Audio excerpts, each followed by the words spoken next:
Bonjour tout le monde, bienvenue pour cette nouvelle vidéo avis dans laquelle nous allons parler aujourd'hui de Chien 51. Alors j'ai entendu quelques trucs pas terribles là-dessus, comme d'habitude.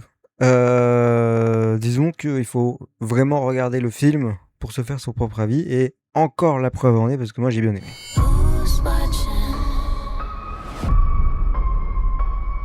Chien 51, c'est donc un film réalisé par Cédric Jiménez qui a notamment réalisé Bac Nord et Novembre. Je suis sûr à 100% d'avoir parlé du film Novembre sur la chaîne. Bac Nord, j'ai un doute. Ça me dit quelque chose, mais j'ai un petit doute. Moi, j'avais bien aimé, même s'il y a un petit message sur la police qui est... Bon, bref, voilà. Mais, cela dit, j'avais bien aimé. L'acting était très bon. Dans Novembre, l'acting était bon, mais par contre, c'était un peu moins... Le sujet était un peu moins bien traité. Enfin, je le trouvais... L'axe c'était pas sensationnel, honnêtement. Pour ce film, nous avons donc une sortie le 15 octobre 2025 avec une durée d'1h46. Pour le casting, nous avons Gilles Lelouch et Adèle Exarchopoulos en personnages principaux. Nous avons également, il y a du beau monde, mais je vais pas citer tout le monde. Nous avons Louis Garrel, nous avons Romain Duris, nous avons aussi Artus. Voilà pour pas l'essentiel, mais une petite bribe du casting, voilà. Comme d'habitude, les notes hallucinées pour la presse, on est à 3,1. Ce qu'on peut relever par contre, c'est que presse comme spectateurs sont quasi unanimes, parce que les spectateurs sont à 3,2, ce qui est plutôt rare pour être souligné. Pour ma part, je suis sur une note beaucoup plus élevée. Alors évidemment, c'est sur 10, donc forcément ça a l'air beaucoup plus élevé. Je suis à 8 sur 10 pour ma part. Alors déjà on va commencer par la réalisation, c'est une très bonne réalisation. Honnêtement c'est un projet, donc j'ai même pas dit le script du film, enfin c'est le scénario du film.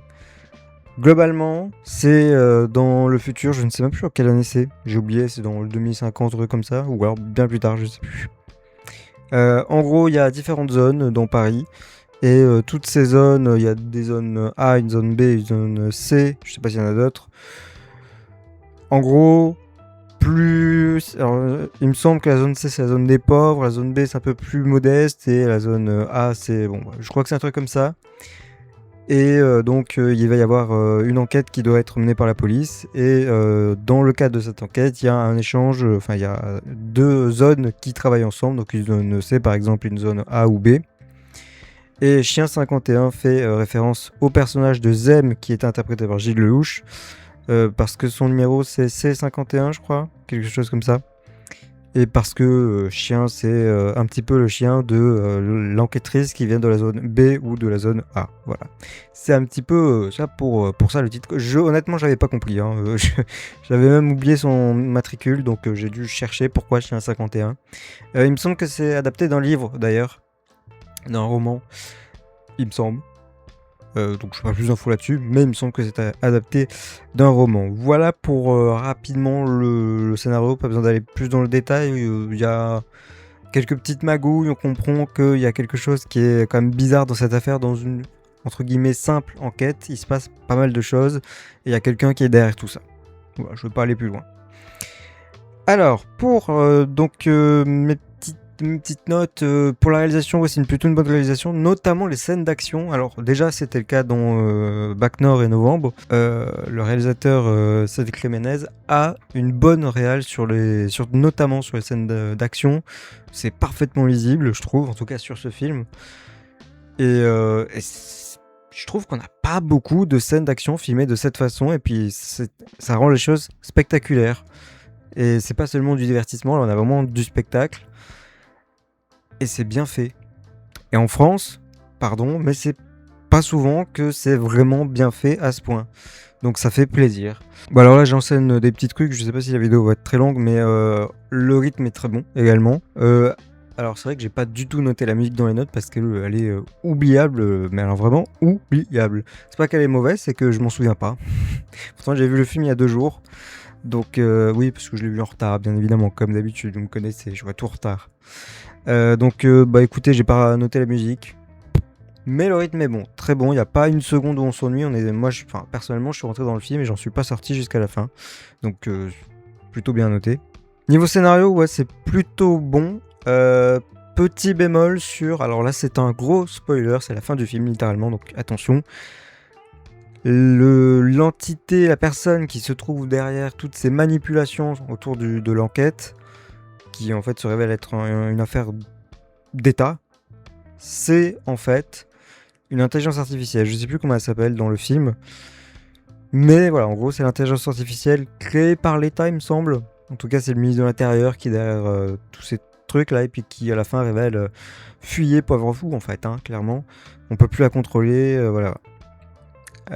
Bon. Je comprends qu'à l'ère d'aujourd'hui, de plus en plus de personnes veulent faire des films pour sensibiliser au niveau de l'IA, et c'est totalement d'actualité, on va dire. J'ai peur qu'on ne voit que ça à un moment donné, parce qu'il commence quand même à y avoir de plus en plus de films qui traitent le sujet de l'IA. C'est une bonne chose, mais il y a un moment donné où on va commencer à se lasser. Je vais pas vous mentir que... En plus, ça dépend de la façon dont c'est traité. Si c'est traité comme n'importe comment, enfin n'importe comment tout court. En plus, si c'est traité n'importe comment, c'est sûr que ça va encore plus faire fuir les gens si on parle de l'IA. Voilà.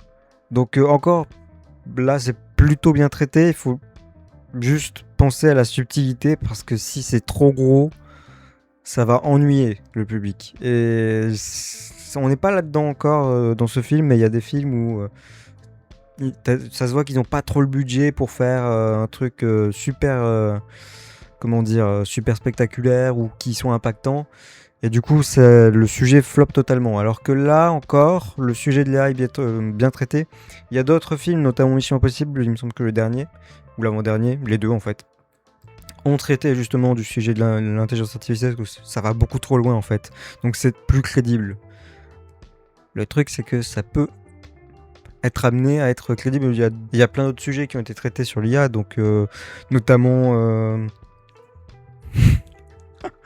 J'ai oublié le titre, donc le voici. C'est avec Will Smith. Il me semble que c'est avec Will Smith. C'est avec des robots, il me semble que c'est aussi lié à l'intelligence artificielle, donc voilà. Une armée de robots, il me semble, aussi. Il y a des sujets qui peuvent être traités sur l'IA. Le sujet de l'IA, c'est un gros sujet, et honnêtement, c'est notre avenir. Donc il va falloir qu'on en parle sérieusement. Mais encore, faut-il bien en parler.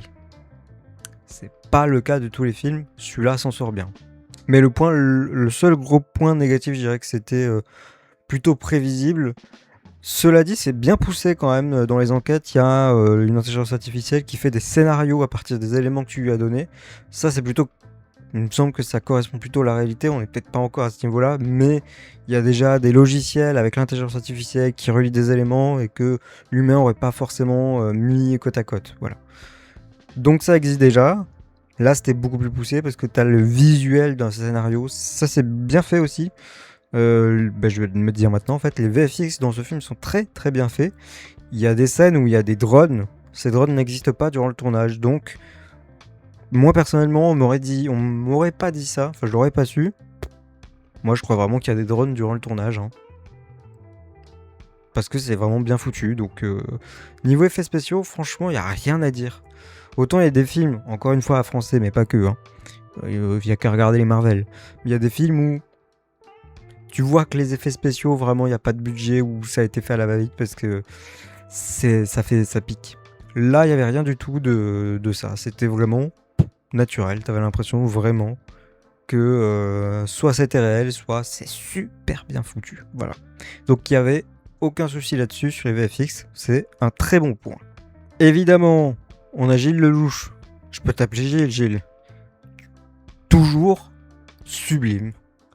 Dans son jeu, toujours sublime. Et j'ai aucun film en tête dans lequel il a mal joué, ou je trouve qu'il a mal joué. C'est toujours à la perfection. Et là, c'est pareil dans ce film. Le seul qui s'en était sorti, de mon point de vue, dans Astérix, c'était Gilles Lelouch dans Obélix. Enfin, tous les films que j'ai traités, en tout cas sur cette chaîne, c'est toujours Gilles Lelouch qui sort du lot. Donc voilà.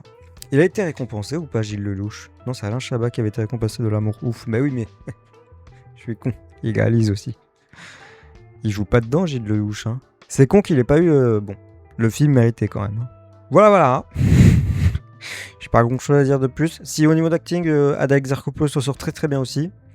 Au début, j'étais un peu mitigé, mais après, j'ai saisi là où elle voulait en venir et du coup, je trouvais que c'était vraiment bon. Pour le reste, Romain Duris, j'ai eu un peu plus de difficultés sur ce film.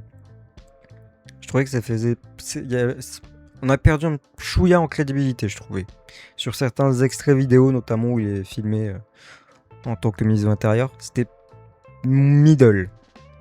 Et pour lui, Garel, c'était plutôt bien. Pareil, j'ai l'impression qu'au début du film, on est mitigé, puis au fur et à mesure, on prend plus le temps avec le perso, donc ça va mieux. Mais un peu plus mitigé pour le coup. Mais cela dit, ça ne m'a pas non plus dérangé. Donc ça veut dire que c'est pas non plus cata. Hein. C'était, si c'est pas bon, c'est très bon. Voilà. Voilà, j'ai pas grand chose à dire de plus. Cette fois-ci, j'ai vraiment fini. N'hésitez pas à me donner votre avis en commentaire si vous avez eu l'occasion de voir ce film. Je m'excuse aussi pour la semaine dernière où il n'y a pas eu de vidéo.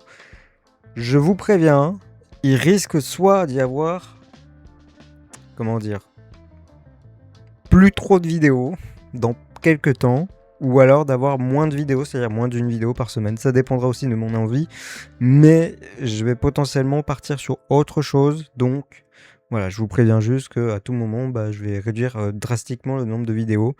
Tout dépendra des films que je vois et probablement des films que je vois récemment, qui sont vraiment sortis très très récemment. Voilà, j'ai essayé de faire ce que je pouvais pour ce début d'année, enfin pour cette première moitié de l'année. Voilà, je vais essayer de continuer. Pour les films les plus récents, il y en a déjà des dizaines, peut-être même une vingtaine que j'ai raté, donc voilà, il y aura du rattrapage.